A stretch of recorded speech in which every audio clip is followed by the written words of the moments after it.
उत्तर प्रदेश के आजमगढ़ जिले में शादी के बाद पत्नी ने अपने ही पति के साथ किया ऐसा खेल कि अपने हो गई अचानक गायब और रची ऐसी कहानी की कथित हत्या के आरोप में पति पहुंच गया जेल।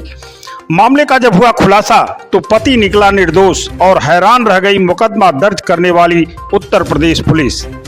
इस महिला ने इस कारनामे को सुनियोजित तरीके से ऐसा दिया अंजाम कि 13 माह तक जेल की सलाखों में रहा 7 फेरे लेने वाला उसका पति और पत्नी कर रही थी अपनी प्रेमी के साथ उत्तर प्रदेश के इटावा जिले में ऐशो आराम। अब हम आपको आगे बताते हैं आपको पूरी कहानी। मामला वर्ष 2019 का है, जब आजमगढ़ जिले के जीएनपुर कोतवाली के मसोना सुखपुर गांव के निवासी दीपू की शादी मऊ जिले के रहने वाली रुचि के साथ हुई थी। शादी के बाद दोनों के बीच अक्सर तकरार होने की खबर चर्चा में रहती थी। एक दिन रुचि ससुराल से अचानक ऐसे लापता हो गई कि 13 माह तक उसका पता नहीं चला। उसके लापता होने की शिकायत दीपू ने उसी दौरान जीएनपुर कोतवाली में दर्ज कराई थी।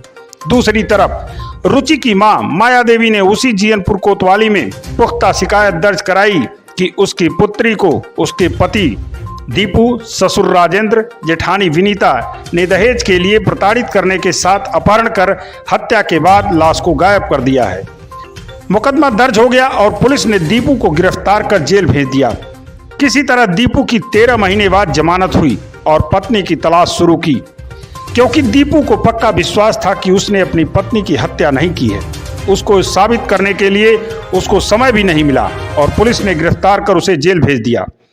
दीपू ने उत्तर प्रदेश पुलिस की वर्तमान टीम का सहयोग लिया और खुद की तलाश ने उसकी पत्नी को ठिकाने पर पहुंचा दिया। पति ने जब पूरा साक्ष्य पुलिस को उपलब्ध कराया तो पुलिस ने पति की पक्की सूचना पर इटावा के उसी ठिकाने से रुचि को बरामद कर उसका बयान दर्ज किया। पूछताछ और तहकीकात के बाद पता चला कि उसकी मां ने झूठ की रिपोर्ट दर्ज कराई थी। उसकी पत्नी रुचि अपने प्रेमी के साथ शादी कर ऐशो आराम कर रही थी। इस मामले में रुचि के पति और परिवार वालों ने कहा कि आज उसकी पत्नी और उसकी मां के सुनियोजित साजिश से उसका पूरा परिवार पूरी तरह बर्बाद हो गया। बाकी कहानी खुद सुनिए उसके पति और परिवार वालों की जुबानी। क्या नाम है आपका? दीपू। अब 13 महीने जेल रह के आए हैं, किस जुर्म में जेल में थे आप? यही अपहरण और हत्या के केस में। किसकी हत्या की? अपनी औरत की। किए थे? वास्तव में किए थे आप? नहीं, अब तो सामने आ गया है, अब तो जिंदा मिली है। कहाँ मिली, कैसे मिली? भिंड जिला में वो मिली। कैसे आपको पता चला कि वो भी जिंदा है? पता हम प्रयास किए, जब जेल से छूटे तो हम प्रयास किए, हमें मौका नहीं दिया गया था पहले। जब हम जेल से काट के 13 महीना आए उसके बाद मुकदमा देखते रहे और उसी में पता करते रहे। बारीकी तौर से उसमें सहयोग उनका चंद्रशेखर यादव का था, जो हमारे हल्के के दरोगा थे, और उन्हीं के माध्यम से वो भिंड जिला में मिली। 13 महीने लंबा दिन होता है, किस तरह से आप काटे? घर की स्थिति क्या रही, कैसे चला सब? घर की स्थिति तो उसी में बहुत सब कुछ तबाह हो गया, कुछ नहीं बचा है। बस यही घर है और माँ की दिमाग की हालत ख़राब हो गई। उसी में पिताजी का दवा दर्पण छूट गया, पैर से कमज़ोर हो गए। जो औरत थी, बाकी साजिशकर्ता जो लोग थे, वो गिरफ्तार हुए कि नहीं हुए? नहीं, अभी नहीं गिरफ्तार हुए। मुकदमा दर्ज कर लिया गया है, अभी गिरफ्तारी नहीं हुई। कब मुकदमा दर्ज हुआ? ये 1 तारीख को 2023। चाहते हैं कि इन लोगों को कड़ी से कड़ी सजा मिले। कब शादी हुई थी आपकी? 2019 में। और ये घटनाक्रम कब हुआ? 19 में हुआ है। क्या नाम है आपका? विनीता। जो 13 महीने निर्दोष होकर जेल में बंद थे, कौन लगती हैं आप उनकी? भाभी। कैसे घटनाक्रम क्या हुआ था? घटनाक्रम क्या हुआ, कुछ नहीं, उन लोगों का राज था। वो लोग हम लोग को फंसाने के चक्कर में सब किए हैं। उनके सास ससुर हैं जो, और अच्छे लोग हैं नहीं। हम लोग को, हमको सीधे साधे आदमी, हम लोग को क्या पता है कि क्या करना क्या नहीं। इनकी लड़की और वो सब यही करते हैं, उनका यही काम है। कौन कौन बंद थे उस टाइम जेल में? जेल में हमारे ससुर थे, हमारे पति और हम।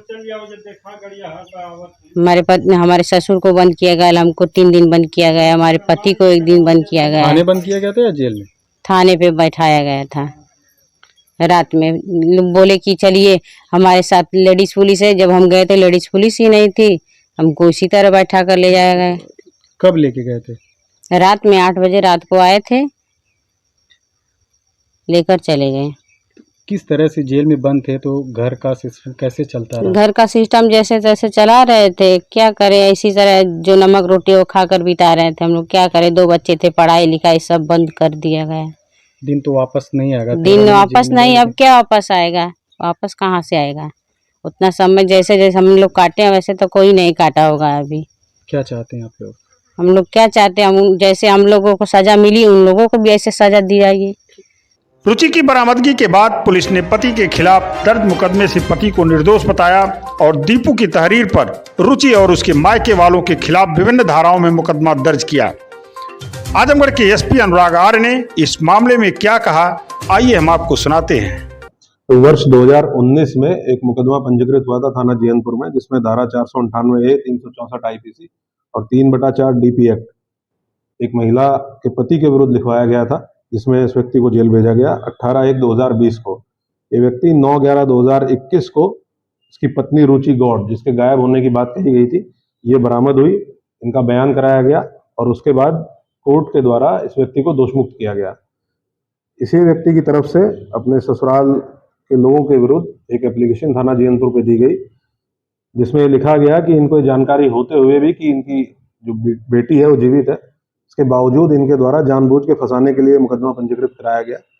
इस संबंध में थाना जीयनपुर पर धारा FIR नंबर 134/23, धारा 182, 120 भी पंजीकृत हुआ है।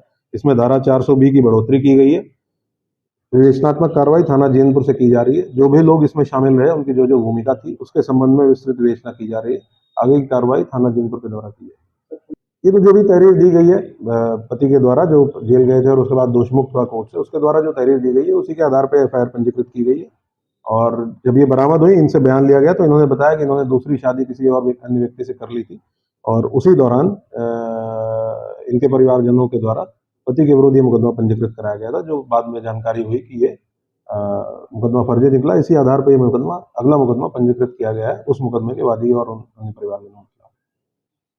बहरहाल जो भी हो, रुचि ने पूरी फिल्मी स्टाइल से इस कारनामे को अंजाम देकर जहां सबको चौंका दिया, वहीं इस घटना के खुलासे के बाद परिवार और पुलिस वाले दोनों ने राहत की सांस ली।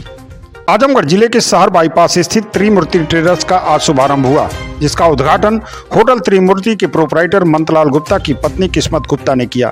शहर बाईपास पर स्थित त्रिमूर्ति ट्रेडर्स के प्रोपराइटर ने बताया कि यहां स्थित दुकान में सैनिटरी के सामान के अलावा पेंट, हार्डवेयर, पाइप सहित तमाम सामानों की खरीदारी उचित मूल्य पर सुलभता के साथ प्राप्त होगी। उन्होंने कहा कि एक ही जगह पर लोगों को सभी ब्रांडेड सामानों को दिया जाएगा। यहाँ दुकान खोले जाने से आसपास के लोगों को काफ़ी सहूलियतें मिलेंगी। उन्होंने दावा किया कि यहाँ उपभोक्ताओं को बेहतर सेवाएं प्रदान की जाएंगी। इस मौके पर भाजपा नेता आनंद गुप्ता, विनय गुप्ता, मंतलाल गुप्ता, राकेश सिंह सहित तमाम लोग मौजूद रहे। इस मौके पर त्रिमूर्ति ट्रेडर्स के प्रोपराइटर मंतलाल गुप्ता के करीबी राकेश सिंह ने उन्हें बधाई दी और कहा कि आज इस नए प्रतिष्ठान को खोलकर होटल के बाद एक नए कारोबार में इजाफा किया है। सुनिए राकेश सिंह की बात। हाँ बताइए। हमारे मित्र श्री मंतलाल जी त्रिमूर्ति होटल के मालिक, जिनकी नए प्रतिष्ठान त्रिमूर्ति ट्रेडर्स बाईपास पे जो है राज होटल पैलेस में नया खुला है और उसमें जो है सैनिटरी की सारी सामान जो है यहाँ पर उपलब्ध है।